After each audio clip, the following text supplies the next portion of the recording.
Hey guys, welcome back to TechMan. Today, let me show you how to watch YouTube videos on Android Auto, CarStream.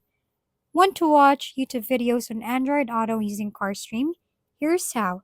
First, download the AAD app.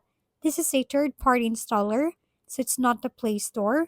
Search for the AAD GitHub page, go to the Releases section, and download the latest APK file.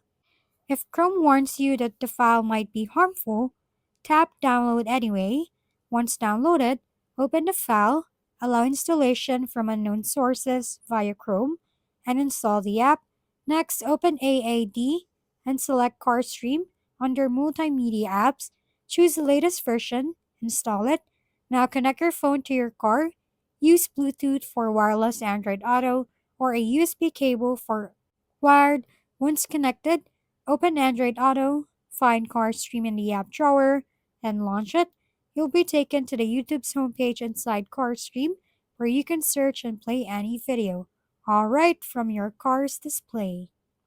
If we've been helpful, kindly give us a thumbs up and don't forget to hit the subscribe and bell button for more contents. For any questions and suggestions, comment down below.